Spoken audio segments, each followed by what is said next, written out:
So let's do one thing. Let's see. The question is this function differentiable at every point or not?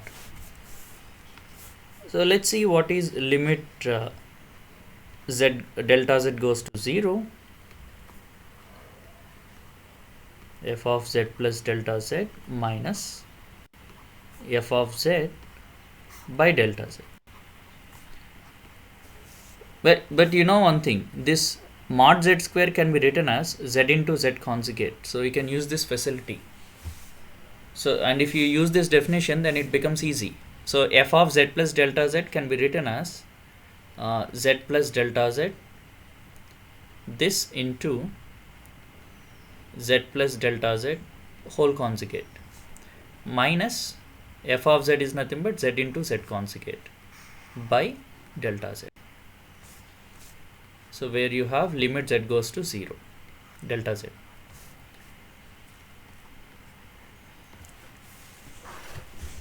So this one, limit delta z goes to 0.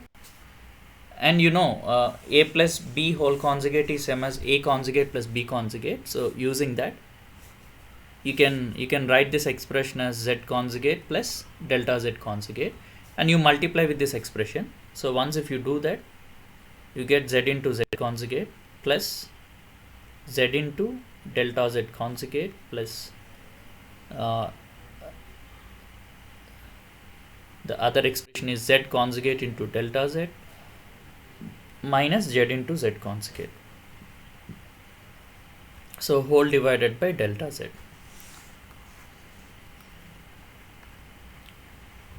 So this is limit delta z goes to 0.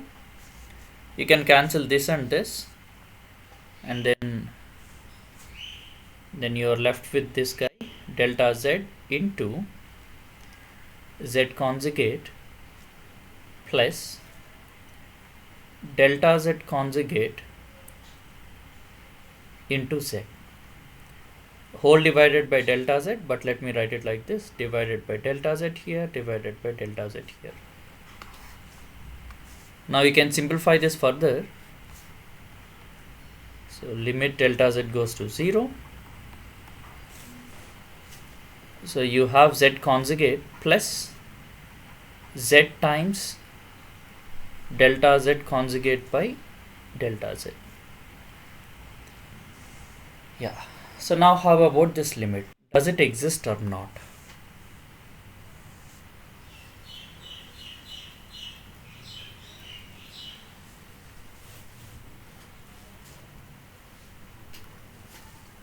So you need to investigate where this limit exists. I can clearly tell one thing. Suppose if this z is going to be 0, then this expression becomes 0. Okay. Now it is totally independent of delta z. So in that case, I can say that the limit exists. But if this z is not equal to 0, if z is not equal to 0, then you'll have this expression. But we know one thing, the limit delta z goes to 0, delta z conjugate by delta z, this limit does not exist. So if this doesn't exist, definitely this is also doesn't exist. Now we can say one thing. So this exists, this limit exists. You can say that this limit exists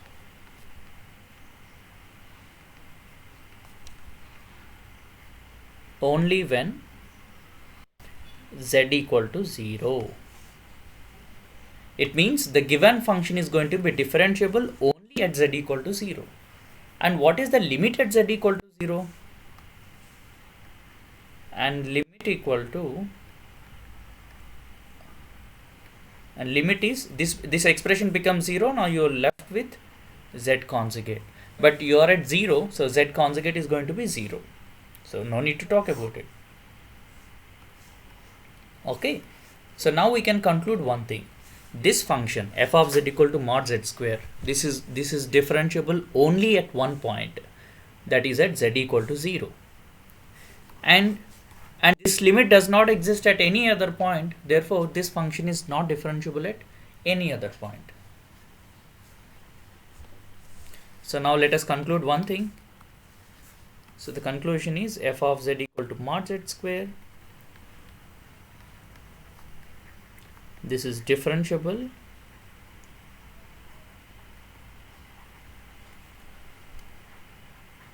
only at z equal to 0. That's it.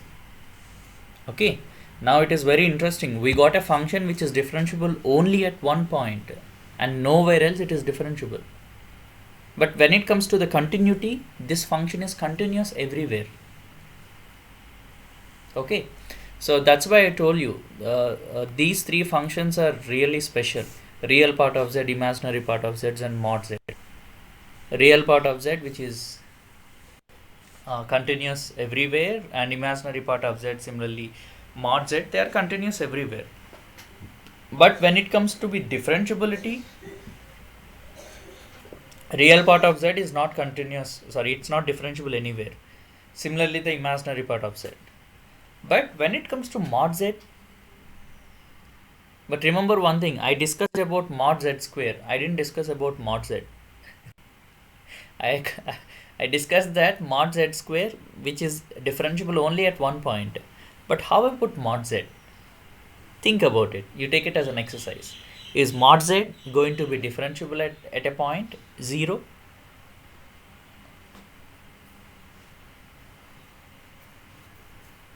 It's easy to check. You just need to discuss its differentiability at 0 only. So you just think about it 0. Use the limit definition by keeping z equal to 0. You will get it. So take it as a homework.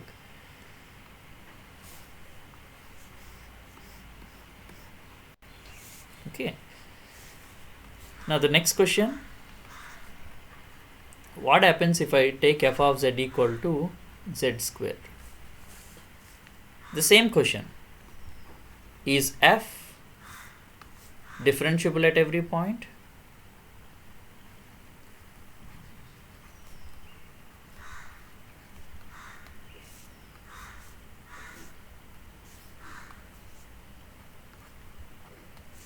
Okay, and answer to this question is yes. I'm leaving it as a homework to you. Okay, you just do it. You can clearly see that the limit exists, and the limit is equal to 2z. Okay, yes, it is continuous. It is differentiable on C, and whereas its derivative f dash of z, which is nothing but 2z. Okay. And let's do one thing. Let us try to derive one important property for this differentiability.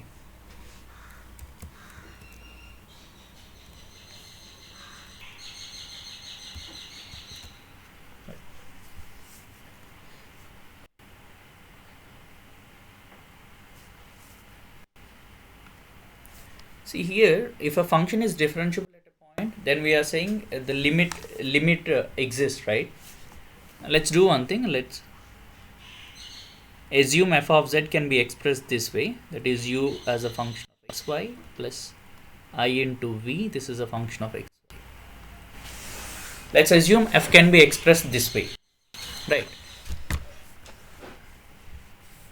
Now let me see what happens to this definition, that limit delta z goes to 0. What I have here is f of z plus delta z minus f of z by delta z. Now we need to express everything in terms of u and v here. So the moment I write it, I get limit delta z goes to 0. And here I'd like to write it directly. Okay, first I'll write the real part. So real part is going to be u of x plus delta x comma y plus delta y minus u of x comma y, right? This divided by delta z plus I times, similarly the imaginary part you can see. So that's what v of x plus delta x comma y plus delta y minus v of x comma y by delta z. Okay, I have written the real part as real part, similarly the imaginary part separately.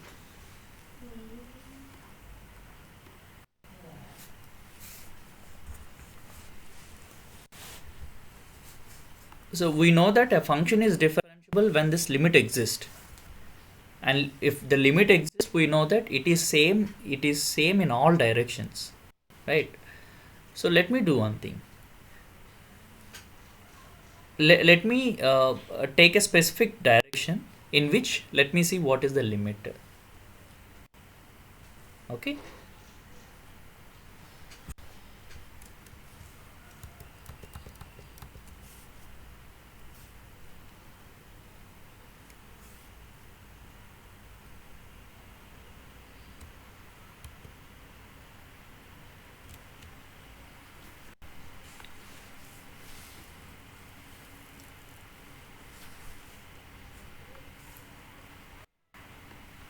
now here I'll do one thing.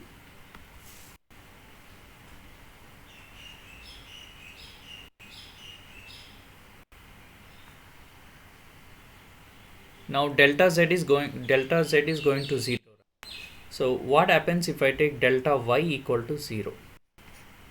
Okay, so this is also a path which is passing through 0 comma 0 only. So if I take delta y equal to 0, so let me write here f dash of z, that is equal to limit delta z goes to 0. Of course, delta z will become just delta x. Why? Because delta y is 0, no? Delta x goes to 0. Now you're left with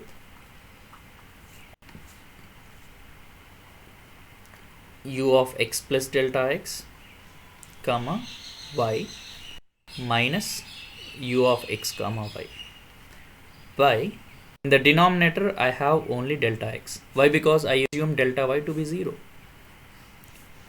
plus I into, here I have v of x plus delta x comma y minus v of x comma y by, I have delta x here, right? But we know one thing, we know the definition of partial derivative. Derivative of u at x is nothing but limit h goes to 0 u of x plus h comma y minus u of x comma y by h. So the same thing I'm finding it here.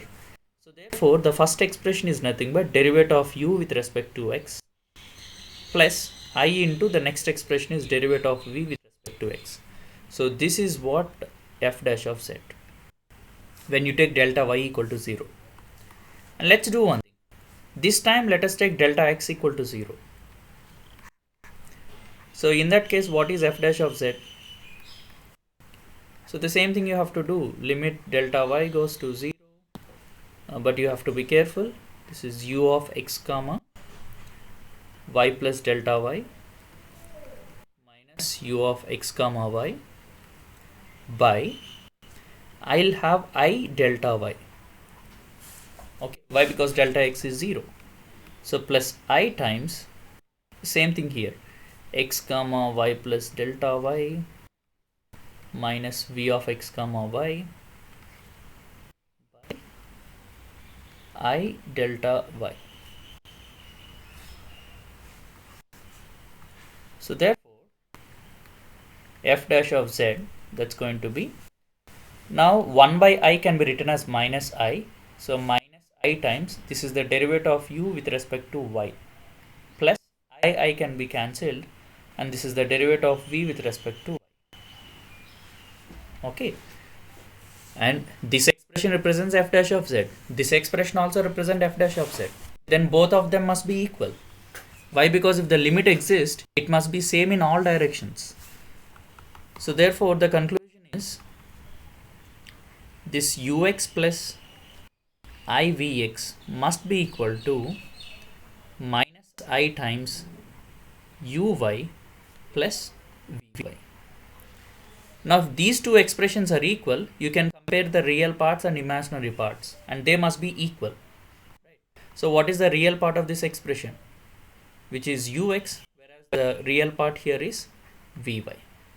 And similarly, the imaginary part here is vx, whereas the imaginary part here is minus uy. So therefore, we can conclude that if a function is differentiable, then definitely that function has to satisfy these two conditions. Those two conditions are ux equal to vy and vx equal to minus uy. And these are what we call Cauchy-Riemann equations. So let me write it here. Cauchy-Riemann equations.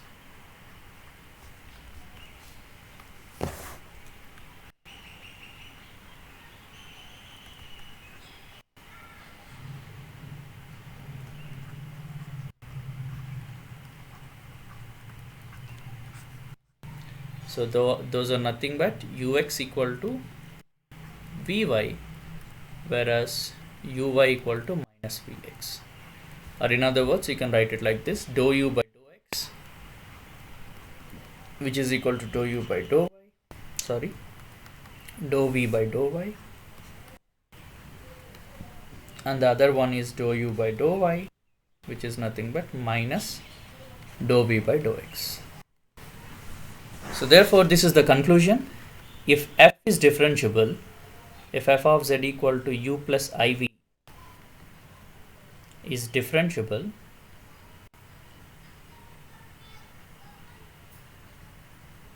at z naught, then you can say that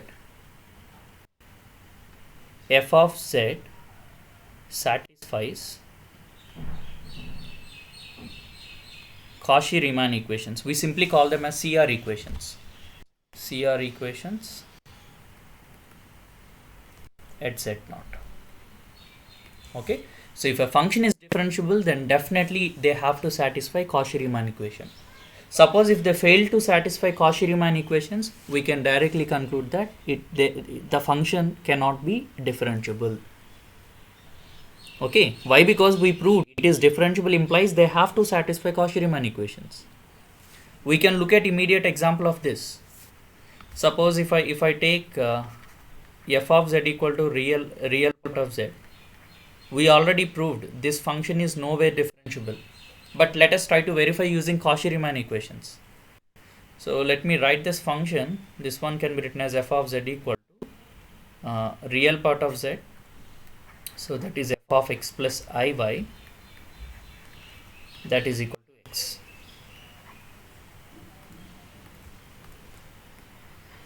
Okay, and if you compare with this form, that is u plus iv, you can see here u equal to x, whereas v equal to 0. But let us see what is ux. Ux here is 1, whereas what is vy? Vy is 0. But we want to see when ux equal to vy. It means, is it possible to have 1 equal to 0? It is not possible.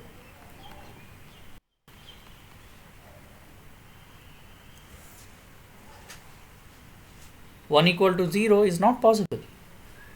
So therefore, this function is not satisfying Cauchy-Riemann equations at any point. Nowhere it is satisfying Cauchy-Riemann equations.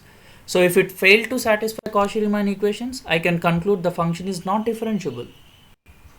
So therefore, it is not differentiable at any point. And remember one thing, right now we have seen this as a necessary condition, that's it. But is it sufficient? It means, is it sufficient to conclude that the function is differentiable at a point? What I mean, if a function satisfies Cauchy-Riemann equations, is that enough to conclude that the function is differentiable at that point? Okay, the answer to that question is need not be. You need to add one more condition to it. Not only just satisfying Cauchy-Riemann equations, you need to make sure about something else. So that we'll discuss in the next class. Okay, and this is very, very important property about Cauchy-Riemann equations. If a function is differentiable, then that function satisfies Cauchy-Riemann equations. and here you can see the Cauchy-Riemann equations.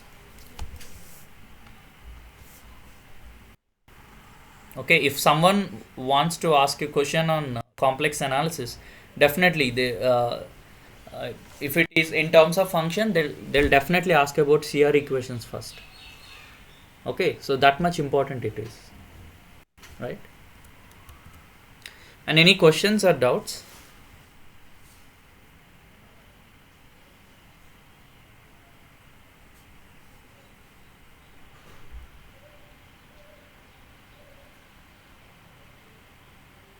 Okay, so if no questions, we'll meet in the next class.